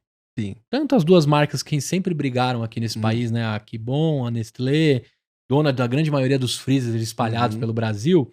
Se você for ver no final do dia, é pouca mudança que tem e um lance. Então, quando você ia nessas sorveterias de massa, né, mesmo que às vezes era de uma marca local, o grande uau da sorveteria era quando você chegava no bloco dos toppings, né, da calda quente, né, do que você ia colocar em cima. É ali que você faz o Salt Bay, né, sabe o Salt Bay do Instagram? É ali que você dá o seu teor de uma tigela exclusiva. E eu te perguntei isso porque, cara, se jogasse na minha mão, eu ia colocar umas coisas mais malucas. Se vocês me derem padrão, eu vou bagunçar o negócio. Mas é legal também testar, porque isso é uma ferramenta de marketing, né? Você vê do cliente, você usa isso, olha, hoje tem uma novidade. Mas, ó, só fazer um comentário, um ponto interessante que você falou, esse negócio de todos os sorvetes são iguais, de fato é, né? Assim, a grande maioria. Por quê? Porque é artificial, né? Você faz uma base e aí você saboriza. Então, assim, gente, quem conhece pistache, sabe que pistache é um verde acinzentado, né? A gente vai na sorveteria, a gente vê um verde radioativo. Ah, não, é radioativo, Então, de uma caixa de lápis que só vende de uma marca, só de um... né? Como é que o cara fez aquilo? Você tem certeza que dá câncer, mas você pega, né? E essa foi o grande diferencial, né, do Já. Né? Na época lá que eu fui estudar sorvete e fazer... Então, assim, as nossas receitas é uma conta de trás pra frente. Não, eu faço uma base e saborizo com qualquer coisa. A gente pega qual ingrediente que a gente quer ter, a gente estuda esse ingrediente. Você explode a receita. Exatamente. E aí a gente faz, porque a receita de um leite ninho é completamente diferente da receita de um chocolate. O cacau é muito um gosto muito acentuado, né? O leite ninho é muito suave. E o espaço é finito para ambos, né? Se a gente vai 1 quilo para ambos, cara, se eu tenho que colocar 400 gramas de leite ninho, eu tirei 400 gramas de espaço para as outras coisas. Então, uma receita é muito mais difícil de balancear. Sim. Então, é por isso que a indústria toda faz dessa maneira. Porque é fácil produzir. Eu coloco qualquer coisa, coloco lá um saborizante. No fundo, os gostos parecem todos parecidos. E quando você mistura, vira um tutti-frutti. Mas, ó, vamos lá, Gustavão. Vamos no dia que você vai ver que é não, eu vou visitar. Aqui em São Paulo, pra eu visitar uma loja do Já, onde tem? Você veio de uma agora que você tava visitando um franqueado. A gente foi na loja 100, agora aqui, que é até tem a sociedade, tem o Caio Castro, é um dos sócios, né, de lá. É aqui na Teodoro Sampaio, 912, então, bem perto. A gente também tem, mais ou menos perto aqui, Osasco, do Rogério ali no Shopping Continental. Você conhece todos os 110 donos? Olha, eu vou falar que até os 90 eu conhecia todos. Agora, quero conhecer todos. Então, fazer uma convenção, fazer alguma coisa, é importante, né? Assim, no fundo, a gente tá, os dois, todos os lados, colocando o que é mais importante da sua vida. Seu tempo, seu dinheiro, seu sonho. Então, tem que conhecer, tem que entender. Não é só um negócio, sabe? Não pode ser pessoal, né? Acho que franquia, você não pode tratar isso como pessoal. Eu gosto do Gustavo e eu vou fazer qualquer coisa. Não é. A gente sempre fala, né, no dia, a regra de ouro, que é trate os outros como que você gostaria de ser tratado. Então, eu gosto de ser bem educado. Não existe isso. Isso é a receita do fracasso. Porque a gente fala que é a regra de platina. Faça pros outros o que precisa ser feito, né? Como na época lá que a minha esposa falou, não, vai lá. Faz com o que você tem. E faz com o que você tem. Isso é a regra de platina, se vira, sabe assim, precisa. É o que precisava escutar naquela hora. Porque aí foi, por mais que eu tivesse nessa 2 anos, né, foi nesse momento que eu me descobri, entre aspas, empreendedor. Porque eu tinha montado um negócio, só que quando você tem dinheiro, quando você... Entre aspas, né, eu tô falando isso com a maior negligência, mas é um pouco do que a gente tá vendo até nas startups. Muito dinheiro, você faz tudo. Agora, queimando sem função alguma para cumprir um crescimento que foi investido baseado em foda-se. Sim. E aí o dinheiro acaba, os 18 meses chegam e aí demitem pessoas e aí a gente tem uma novela triste de demissões. Eu tenho amigos, nossa, assim, né, que estão nessa, eu falo assim, o nível de empreender é muito diferente, né, do que você começar a também tem um lance boleto. assim, né, cara, a partir do momento que você tomou a decisão que a Já seria escalável, escalar até quanto também? Né? Porque hoje a gente tem uma corrida dos unicórnios que é para aparecer na manchete. Será que você quer ser unicórnio porque você quer gerar mais abundância e mais empregos e mais gente dentro daquele circuito? Ou você quer só estar na capa da revista e dizer que você construiu um unicórnio? Porque também, né? Até que ponto você quer que a sua empresa seja sustentável? De repente, ser unicórnio não é sustentável, né? Como empresa. Né? 100%. A gente fala o tempo todo, né, que faturamento é ego, né? É legal você falar, pô, hoje o Já é uma receita expressiva. A gente esse ano vai fechar com mais ou menos entre 90 e 100 milhões de faturamento. É alguma coisa. Pô, legal falar isso, mas ok, quanto que fica na última linha? Porque tem empresas que podem faturar mais, mas que a gente vê... Então, assim, a gente não fala em vender lojas, em ter mais lojas, a gente fala em crescer. Crescer é ter mais lojas, ter lojas melhores, né? Então a gente foca muito em 3 pilares: construção de marca, aumento de receita e eficiência operacional. Isso que a gente tem que trabalhar o tempo todo, tá? Porque assim, você sair vendendo, coloca 400 lojas, para daqui a pouco você tá com 200, isso pra mim não é construção de marca. Você não fica, você não aumentou receita, só que o seu custo de saída é muito pior, então... Não, e as histórias por trás, né? Dia você foi o Rafael, que botou ali uma grana, inclusive da família, do pai, da mãe, de vários ali que estavam na jogada. Não deu certo, ninguém foi te visitar, e você ficou com o ônus, né? Talvez o bônus teria só seu também, mas você ficou com todo o ônus pra você daquela situação. Puta, vai seu sonho pra vala e tem que começar de novo. Isso é uma tremenda responsabilidade quando você se torna um franqueador. Né? Faz parte, sabe, assim, tem negócios que não dão certo. Sim, por qualquer motivo, sabe? De repente, Falar assim, a gente nunca fechou uma loja? Sim, fechamos, mas a gente tem a certeza que não foi por negligência. O máximo que deu pra ter sido feito foi feito. Tem hora que não dá, né? De novo, mas olha o final terrível com terror sem fim. Se a pessoa, eu não quero mais aquilo, porque de repente eu quero ter uma loja de açaí e tudo mais, só que aí na hora, porque assim, eu quero ser empreendedora, eu não quero trabalhar mais. Aí na hora que a pessoa descobre que quando você mais vende açaí é no final de semana, é no verão, é no Natal, é nos dias, esquece férias, esquece quando tá todo mundo viajando, você tá lá, que no shopping em dezembro, tá todo mundo viajando, curtindo, o shopping aumenta o seu horário, porque aumenta o horário do shopping para as 23 horas, e você vai ter que estar lá todos os dias até as 23 horas. Então quando a pessoa descobre isso, de repente não é mais o que ela quer, né? Aí e por isso que a gente toma muito cuidado em tentar ser o mais claro possível. Sim, né? sim. Eu acho que isso, quando você faz a opção por uma franquia, esse papo tem que acontecer. Sim. Eu tenho certeza que no processo de adquirir uma franquia com você faz eu conversar com outro cara do Já, né, visitar, trocar uma ideia contigo, olhar alguns números, até porque a decisão, de repente, daqueles 150 pau, daquela construção, envolve muita coisa por trás. Então a gente tem que tomar cuidado. Agora, nessa linha de franquear e de construir um negócio assim, muitos dos que franqueiam, em algum momento deixam de ter suas lojas próprias. O Diegão continuou com as dele, Sim. continuam firme e fortes. E na verdade a gente fez um caminho diferente, né? Então o Diego tem a dele de Lafayette, ainda tá lá, a loja número 1. E a gente, esse ano, a gente não tinha, olha só que interessante, a gente não tinha loja em São Paulo, né? Não tinha lojas próprias da franqueadora, a gente tinha a do Diego. E aí, por um desses momentos, né? Tinha uma loja aqui em São Paulo que era um casal de irmãos que eram franqueados, e aí, infelizmente, um deles ficou muito doente, o outro não trabalhava, não tinha mais como ter. A gente falou assim, era um ponto super importante pra gente. A gente falou, vamos assumir a operação. Aí a gente assumiu. Então a gente começou a ter uma loja para São Paulo. Daqui a 2 semanas, a gente vai inaugurar logo 2 lojas no shopping Metrô Itaquera, de uma vez. Então a gente vai para 9 lojas. Então, com a loja 100, né, a gente vai ter 10 lojas. Então, assim, a gente agora vem... Próprias, 100% próprias. Então, a gente tá desenvolvendo um braço dentro do Já para fazer gestão de lojas. entendi. Sabe, profissional. Porque pra gente, assim, acho que pra gente ter lojas próprias é importante. Porque a gente testa tudo antes. Nossa, qualquer coisa. A gente vai lançar o aplicativo agora que a gente olha muito pro varejo. Não olhamos tanto, não, pelo amor de Deus, não é nenhuma soberba, mas só pro segmento de açaí de sorvete.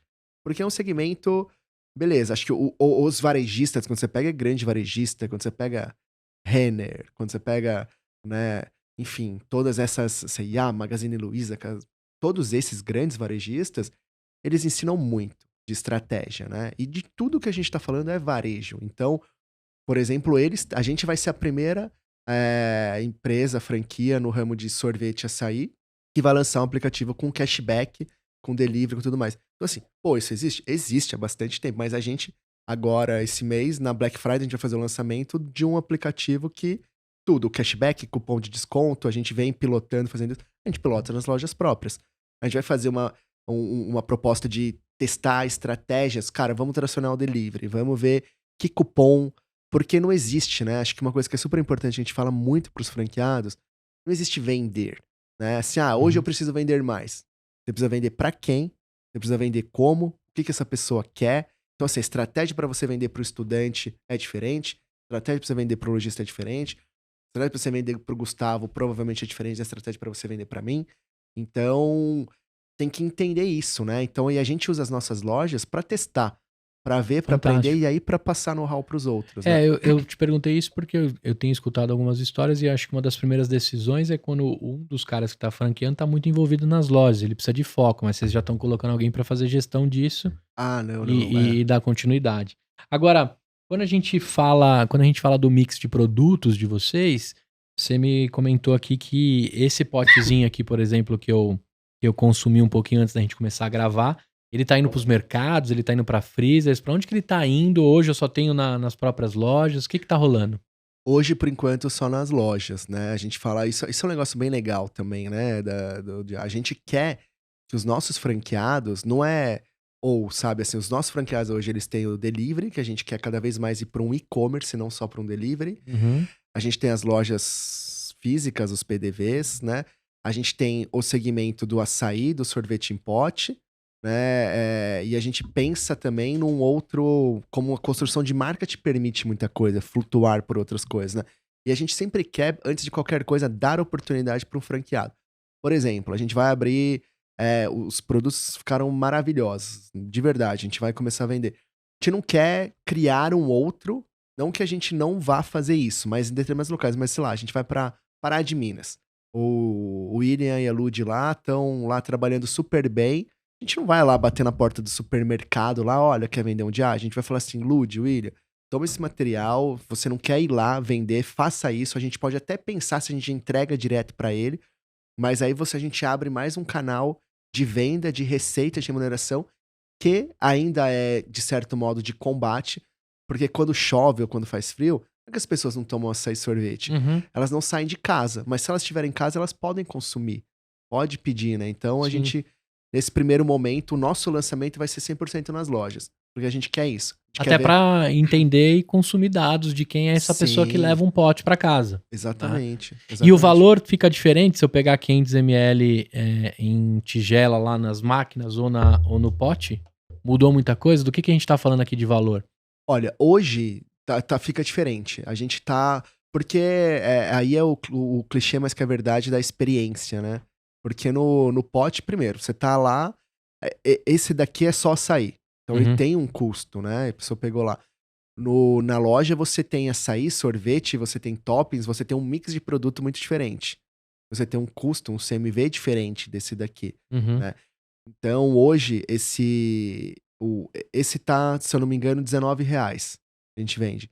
Um preço bem. A gente vai lançar os outros potezinhos de 150 ml, vai ser bem atraente. A gente quer que as pessoas conheçam, então a gente vai pra R$9,99. R$ 9,99. Pra conhecer. Vai vir com a colherzinha na parte de baixo também pra tomar? Em cima, Isso é importante, hein? Esse não, o pequenininho vem. Eu te falei isso porque Sim. é justamente para quem quer fazer ali um consumo rápido, né? Agora, quando a gente fala de estar em loja, quanto em média eu deixo ali para tomar um açaí médio? É no peso que você falou, né? Mas quanto custa a experiência de fazer na máquina, colocar os toppings e pagar no caixa no fim? Paga e consome ou consome? Não, consome e paga, né? Porque é pesado. É. Não, na verdade você paga e consome, né? Porque você pagou e aí você. Literalmente, você sai andando, né? A gente pensa, metade das nossas lojas são quiosques.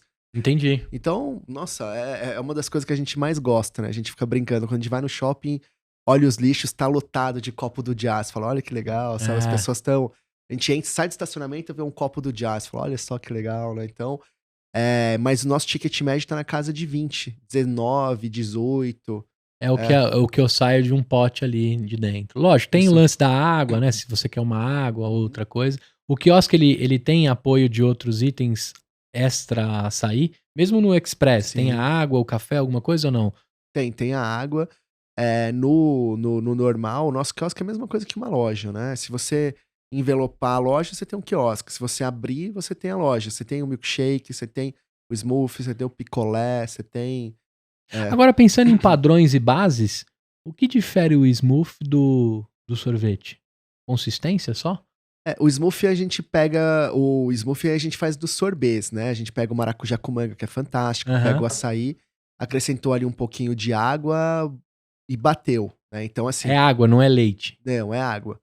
Aí o milkshake a gente coloca um pouco de leite, coloca um outro produtos em geral da pista, né? Então a gente pega um leite ninho, pega um morango, bate lá, pega o iogurte que é fantástico, a gente tem ali a do Frozen também, Animal. e aí faz. Mas a gente usa os mesmos, isso que é o interessante, né? Acho que a gente tem tanta flexibilidade porque a gente usa os mesmos produtos. A gente não tem um Sim. produto para fazer milkshake, um produto para fazer smoothie. Nada.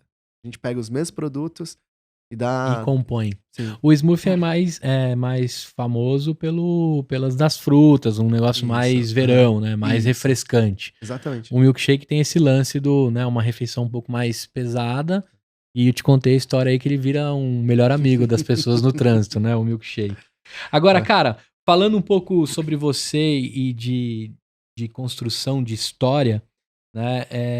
Se você fosse dentro da sua idade atual, o que você colocaria como grande pulo do gato da sua história, assim, se você fosse fazer um recorte e falar, cara, acho que depois que eu tomei essa atitude, eu construí isso, minha vida tomou outro rumo. Pergunta difícil, hein? Nossa, é porque assim, tanto a gente vive tão intenso, né, é tanto assim que é difícil parar quando a gente sempre tá se cobrando, então a gente fala Sim. assim: "Caramba, parece que a gente sempre tem aquela sensação de, pô, Tô devendo alguma tô coisa. devendo", mas quando você olha pra trás, pô, teve muita realização, né. Mas eu acho que a grande virada foi quando os boletos começam a chegar e você percebe ou você resolve ou você resolve. É. Não tem mais o problema não é da logística, o problema não é do comercial que não sabe fazer venda, o problema não é de marketing que não conhece ninguém, sabe? Que você, empresa grande, sempre é fácil terceirizar, né? E eu acho que até foi por isso, a paleta mexicana, ela deu errado mesmo, iria dar errado de qualquer maneira, mas hoje eu teria tomado decisões completamente diferentes. Acho que muito por não ter virado a chave na melhor hora pra tomar uma decisão e deixar de ser corporativo, vamos dizer assim, né, de, pô, beleza. Acho que a grande diferença quando você é um empregado corporativo é sempre uma conta de partida, eu Uhum. acho, né. Eu tenho 1 milhão pra gastar, se eu gastei 999 mil, eu fiz o meu trabalho. É uma conta de chegada, desculpa, se eu Aham. cheguei aqui. O empreendedor é sempre uma conta de partida, é caixa zero todo dia. Eu tenho que É. fazer o meu resultado, eu tenho que brigar por isso. Então foi quando eu percebi isso, sabe, quando eu percebi que eu falei assim: "Caramba, eu tô sozinho, e aí? Ou eu faço ou eu faço". Então Eu queria aproveitar já o gancho com o lance do fracasso, né? Eu queria que você trouxesse pra mim um pouco do como é que a gente admite que errou, que não deu certo? Como é que você fez pra lidar com isso, né? Tem uma frase muito forte da sua esposa que apareceu nessa discussão, mas eu queria que você trouxesse aquele momento que você falou assim: "Mano, fudeu, essa porra acabou, virou pó. Hum. Nem mexicano toma mais isso aqui, né?" Eu queria que você dividisse um Ah, pouco como admitir o fracasso. Porque tem muita gente que pode estar nesse momento dessa sua virada e botar o rabinho entre as pernas não é uma coisa muito fácil, dependendo do orgulho, é. de outras coisas que a gente tem. Queria que você compartilhasse como foi esse engolir o fracasso, mesmo que algo amargo, né?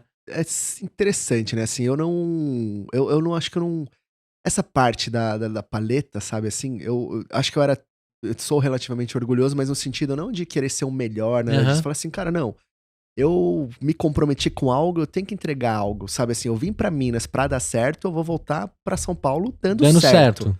independente do que vai acontecer. Então assim, nesse momento, eu confesso que eu nem pensei pra parar se eu fracassei ou não, se eu Aham, fiz ou não.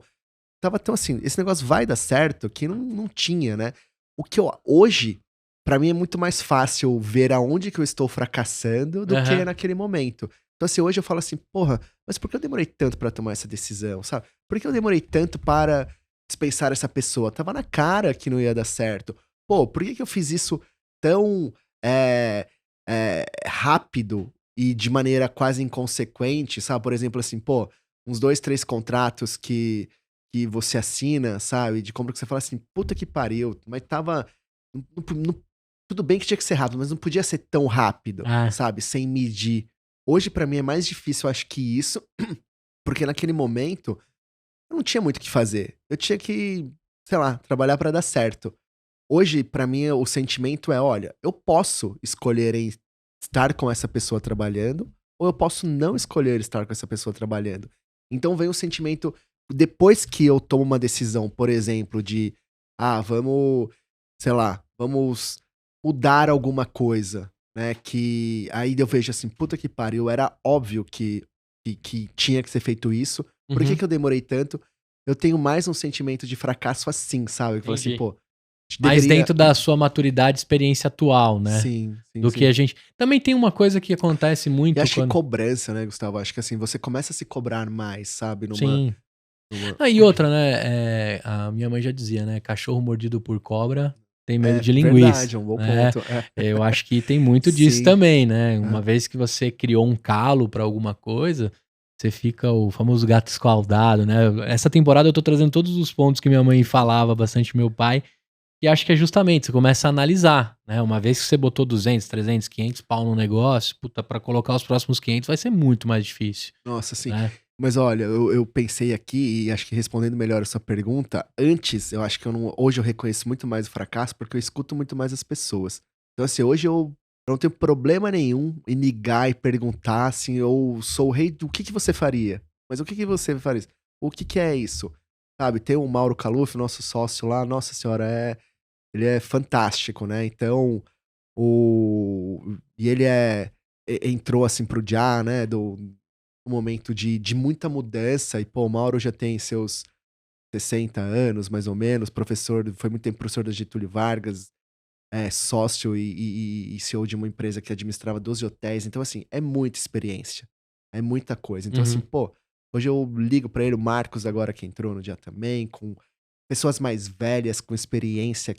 Cabeças também e diversidade em pensamento, né? E já viveram o que você viveu, né? Então, assim, experiência é muito importante. Então, acho que naquele momento eu nem achava de fracasso, porque talvez eu nem tava questionando se eu poderia fazer diferente ou não. Tinha que dar certo e dar certo. Sim. Cara, fantástico conversar com você. Eu tô me aproximando do final com muita dó de encerrar essa conversa, mas eu não posso deixar de abrir alguns assuntos aqui. Primeiro, o envolvimento que vocês tiveram nessa nova roupagem da marca com a arte, né? Tem alguns grafites, algumas construções por trás da marca do Já. Eu acho que tem muita identificação com as coisas que eu gosto, né? Você tá numa sala aqui mega grafitada, com intervenção urbana. Quando você começou a me mostrar o seu material, que eu tive contato hoje e aprofundar, agradecer por você ter dado aqui ênfase ao grafite, à arte, né, o lance da rua. Acho que muitas coisas que combinam e conversam com a marca de vocês. E aí, nessa mesma pegada, né, o que a galera pode esperar para 2023, para quem quer abrir uma loja também, onde procurar, né? O que vem de Já daqui para frente? A gente já sabe que isso aqui está sendo testado a partir das próximas semanas em todas as lojas, mas o que pode vir para o consumidor final e para quem quer abrir uma loja, onde procurar? É direto contigo? É num site? É num formulário? Como que funciona? Para procurar no site ali, a gente tem preenche o cadastro, a equipe de expansão entra em contato rapidamente. jaaçaí.com.br? Doacaí, né? doacaí.com.br. Tem o Instagram também, aí leva pro link. Qual que é o Instagram? Mesma coisa, @jadoacaí. Jadoacaí. Muito bem. Agora, eu abrindo minha mochila e te pedindo algumas dicas e livros e séries, o que você me recomenda aí pra eu carregar um pouco do Rafa comigo daqui pra frente, além dos potes de Já, pra salvar aí os almoços entre as gravações aqui? Olha, eu não sei muito bem, assim, ou um ou outro, porque eu acho que é a pluralidade. Não, o que você quiser, não, eu acho que é a pluralidade, sabe, que te dá repertório. Eu acho que você tem que buscar repertório. Então, eu acho que importante, sabe, de repente, às vezes, dar literalmente uma viajada. Esse negócio pode não ter nada a ver, mas ou olhar as coisas com uma cabeça aberta, né, de entender, sei lá, você vai viajar, você vai ver sei lá, um negócio que não tem absolutamente nada a ver com o seu negócio, né, por exemplo, estava ouvindo seus podcasts, eu acho super interessante, por mais que tenha muito ter os podcasts que eu vi muito de tecnologia, disso, daquilo outro, cara, assim, pode não ter nada com você, mas tem tudo a ver também. Sim. Uma forma diferente, a forma, né, como... Uma escala diferente, uma tecnologia diferente. Sim, exato, né, uma ferramenta ali que você fala, opa, se eu transportar isso daqui pra cá, sabe, eu acho que é fantástico, né, acho que isso... Hoje eu tô numa fase muito podcast, né, com meu filho de 3 anos, um monte de coisa, então assim, acaba às vezes sendo complicado parar pra ler, mas aí você pega um podcast, você tá no carro, você tá isso no trânsito. Poupa tempo, né? Muito, muito. E é gostoso, né? Você vai vendo e vai pensando. Acho que o podcast hoje é um novo milkshake, né? Que você vai... Não pode ser a paleta mexicana. Senão eu tô perdido, cara. Não, mesmo se for, né? Você me deixou uma lição aqui.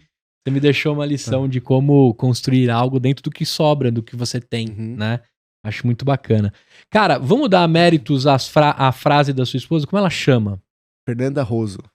Fernanda Roso. Isso. Então, vamos repetir a frase dela. É melhor um fim... Mas vale um final terrível que um terror sem fim. E um terror sem fim. Cara, e sabe isso daí. É digno de uma tatuagem boa, Olha, hein? serve pra tudo, tá? Acho que serve pra tudo, literalmente.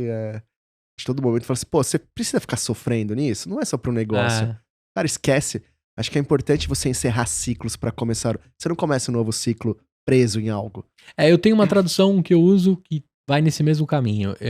Quebra o retrovisor. Uma vez um presidente de uma empresa, da última empresa que eu trabalhei, recebi uma mensagem muito bonita dele. Gabriel Portela falou assim, Gustavão, a gente sabia que um dia você ia embora. Tava só esperando o dia que você ia dar a notícia. Agora é o seguinte, você deve estar com medo, você deve estar com várias ansiedades, você deve estar com vários pensamentos positivos. E em algum momento você vai olhar pra trás. Quando olha pra trás, a gente vê algumas coisas, vê alguns monstros. Então faz o seguinte, quebra o retrovisor. Farol pra frente e vai nessa. Depois que eu passei a quebrar o retrovisor pra tudo, muita coisa legal aconteceu. E Então, foi rápido essa quebra de retrovisor? Foi rápido. Foi rápido. Porque eu saí, essa mensagem foi praticamente no meu day one de não sou mais CLT, não tenho mais um salário quentinho, gordinho, gostosinho na minha casa. Então ali, na mesma, né, que você falou assim, os boletos chegam e eles chegam. Sim. Então eu acho que isso é importante. Encerrar as coisas sempre são trágicos. Sim. Os finais são trágicos. Sempre são trágicos. Mas é importante. Eu também conversei com o Miguel Cavalcante, recomendo você escutar esse podcast. Ele fala assim, cara, o resultado do empreendedor é diante de quantas conversas difíceis ele quer ter. Quantas conversas difíceis você está escapando para não resolver do seu negócio? Quantas conversas difíceis você teve nas últimas semanas para você resolver de fato o que tá pegando? Porque uma conversa difícil, não conversada, pode dar uma merda daquelas gigantescas. Isso também eu levo pra mim assim, cara, se você precisa ter uma conversa difícil, tenha logo. Sim. Tenha logo, pra dar tempo de resolver a parada. Né? E agora, juntando com a frase da sua esposa, eu acho que fecha ali o ciclo da construção disso. Vou até colocar em alguma parede aqui pra galera usar como inspiração. Não, mas eu acho perfeito o que você falou. E tem uma frase boa que representa isso também, assim, não fuja do confronto pra viver no conflito, sabe? Isso, perfeito. Porque pra mim foi essas duas coisas. Eu demorei pra quebrar o retrovisor. Agora você falando, eu lembrei, assim, né? Porque, pô, tava na Plecolé, aí o negócio não tava dando certo, aí eu falava, sabe, você ficava pegando, olhando no LinkedIn, será que alguém vai fazer uma proposta? Será que eu volto? Cara, não tem volta. Toma uma decisão e vai. Ora, go ahead, né? O americano fala muito isso, né? Go ahead e segue a vida. Eu acho que isso é importante. Nesse episódio, acho que pra quem tá ouvindo, né? A gente fala muito de uma temporada de negócios urbanos, de construção, né? De trazer dicas pra essa galera. Não tô dizendo que o açaí é um negócio urbano. Essa temporada é que a gente vai olhar muito pra esse empreendedor e tentar trazer insights e inspirações para você que está aí na rua construindo o seu negócio. E é importante que aqui a gente teve alguns pontos, né, de reflexão. Pô, saber a hora de parar, saber a hora de tentar, saber a hora de entender que não dá mais. Acho que também o ponto que você começa ali uma conversa com um empreendedor que não lia e-mail, né? Não era ali o melhor ponto de comunicação dele, até porque você trouxe um vício corporativo de documentar as coisas e fazer por e-mail. A gente aprendeu também aqui o momento que você quer crescer e crescer sustentável, né? Não crescer à deriva, né? Porque é bacana parecer que você abriu 200 lojas em 6 meses. E para quem está nesse exato momento, pensando em construir ou construindo um negócio, ter essas conversas difíceis, encarar os fins trágicos, mas principalmente entender que tem um ciclo para você construir, né? Acho que esse é o principal ponto que a gente pode aprender aqui. Pô, você foi lá para Minas e você deixou muito claro, ou dá certo, ou dá certo. Só dependia da sua mão. Aí você começa a conseguir regressar para São Paulo e ver essa expansão, um monte de loja, mais 15 em poucos meses. É um negócio muito legal. Parabéns para você, pro Diegão, para todo mundo que vai escutar esse podcast aí que está envolvido na família Já. E muito bom o nome. Mas ainda bem que trouxe um marqueteiro para dar uma história mais romântica pro negócio. Cara, como é que a galera pode esperar aqui? Como é que a galera não? Quem que a galera pode pensar aqui num próximo nome? Você tem algum nome nessa conversa que a gente teve de um empreendedor ou uma empreendedora que tem que sentar aqui para contar a história na 5ª temporada? Eu tô no momento que eu tô estudando muito varejo, né? Então, eu gostaria, assim, de... Acho porque, assim, mais varejo físico, sabe? Então, pô, a história pra mim, desses grandes varejistas mesmo, assim, Casas Bahia, Galó, sei lá, da Renner, esses assim, porque eu acho que eles... Maria Helena Trajano é um ótimo nome pra gente. Não, é fantástico. Mas olha, o Frederico Trajano, então. Frederico, o Fred, o responsável pela transformação da Magazine Luiza. Sim, né? A Maria... Exatamente, porque ele que tá ali atrás hoje, né? Então, assim, acho que porque, assim, o varejo hoje, ele é tão rápido, né? Sim. E tão conectado, Sim. e tão... O que essas pessoas estão pensando para de fato colocar o cliente no centro e cada vez mais capilarizado, né? Hoje, Sim. assim, Você pega todas as empresas, elas estão... A gente tá fazendo um pouco esse movimento também, né? De ir não só na loja, mas ir pro pote. Como que a gente constrói um negócio dentro de um mercado, né? Então, mas o cliente, no fundo, está no mercado é o mesmo. Só que você tem vários pontos de interações, vários métodos, várias ferramentas. Várias intersecções, momentos de fricção que a gente fala e tantos outros. Cara, adorei te conhecer. Na moral, assim, já era pra você ter vindo na outra temporada, foi por agenda minha. Finalmente consegui você e contar. E pra você que tá ouvindo, puxa, eu faço um convite pra você, né? A gente já é muito conhecido de velha história de podcast no Spotify. E lá no YouTube eu estou começando aos pouquinhos com os vídeos aparecendo. Então eu te convido lá também a conhecer, ver o rosto do Rafa, conhecer um pouco do Já. A gente tá com um pote aqui que ele salvou meu almoço. Inclusive, acho que eu vou até às 8 da noite de boa. Né? Então aqui é novidade só pros franqueados por enquanto. Né? Logo menos aí dos estudos e das construções desse mix de produto. Talvez em algum mercado aí perto da sua casa você encontre Já também. Mas queria te agradecer principalmente pelos ensinamentos e o papo gostoso. A gente começou aqui conversando e falei, cara, ó, não tem pauta, velho. Nós vamos construir junto e vai ser uma resenha. Foi uma resenha maravilhosa. O que você achou de gravar o EmpreendaCast? Pô, passou super rápido. Então, quase 2 horas conversando, cara. Você nem percebeu, né? Eu também não.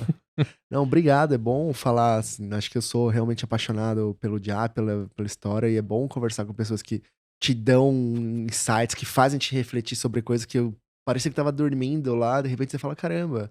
Né, olha que é isso, então, pô, eu que agradeço. E eu vou te conectar com os meninos do Pizza com Grafite. Eu acho que vale uma temporada, pelo menos nos copos do Já, ter grafites de artistas de rua. Adoraria. Porque, pô, não tem uma coisa que você não fica mais ali do que raspando o seu pote de açaí. E no final você dá aquela conferida, né? Se você fez um bom trabalho, né? Depois de comer o açaí. Não, e aí vai ver uma obra de arte. Não, e tem tudo a ver, né? Porque a gente também tem uma pauta muito forte de ESG. Então, a gente, só pra você ter ideia, o balde que a gente vai para as lojas é um de 7 litros. A gente colocou e falou assim, pô, isso gera resíduo, né? Então a gente pensando, qual uma maneira da gente diminuir o resíduo? Foi colocar um grafite no balde para que as pessoas fossem na loja e buscassem e usassem, sabe? Porque a gente não pode reutilizar na loja. A gente não consegue. Mas a pessoa, se ela limpar bem, baita ela ideia, leva pra casa, cara. ela guarda, sei lá, o arroz dela, guarda um brinquedo do filho, guarda. Então, ia ser fantástico. Aí a gente leva essa arte do pessoal pra todo mundo. Vou te dar uma dica, né? Os meninos do Pizza com Grafite trouxeram a Radiola, que é uma pizzaria. Tá nessa temporada também, a gente vai conversar com os sócios. E a capa a tampa da caixa da pizza se torna um quadro. Se você abrir aquele papelão e recortar, vira um baita de um quadro. Lógico, né? O motoboy tem que trazer a pizza em dia pra não grudar o queijo no papelão ali. Mas uma das coisas que eu vi que dá uma baita obra de arte são as tampinhas do seu pote. Né? O próprio pote já é um grafite animal, mas divulgar arte e entregar nessa pegada de não ter geração de resíduo animal. Eu colecionaria facilmente os potes da Já. Inclusive, muito maneiro. Eu vi que você tá com a camiseta também. Ficou fácil fazer o uniforme e a construção da marca, porque esse leãozão, ele é baita maneiro. Ele vai estar aqui na vitrine pra quem conheceu. Mas vou te conectar. Às vezes dá samba, né? Não, por favor, é o maior prazer. Muito bom. Cara, pra você que ficou até aqui, eu espero que você tenha gostado e se divertido assim como eu. Nessa temporada, vamos convidar todos os tipos de empreendedores. Chega de tanta startup, chega de tanto negócio digital escalável. A gente quer negócios que de fato estão envolvidos no dia a dia dos brasileiros. A galera que está construindo um açaí, a galera que está construindo uma marca, uma loja de roupa, o que for, o que estiver construindo. Se você tiver sugestões, deixa lá no nosso Instagram, @EmpreendaCast. Se você está aqui também no YouTube, comenta, segue o nosso canal. Distribua para alguém que precisa, está pensando em franquear uma marca ou tá com uma grana aí querendo investir algo inconsistente, nada melhor do que conhecer um dos cofundadores para entender o que pensa a marca, para onde vai, quanto você vai investir e as seguranças por trás disso. Eu espero que eu tenha te ajudado de alguma forma a tomar essa decisão e bora empreender, que acho que é a única forma da gente mudar esse país. Pode dar um tchau pra galera aí. A gente se vê na próxima e valeu!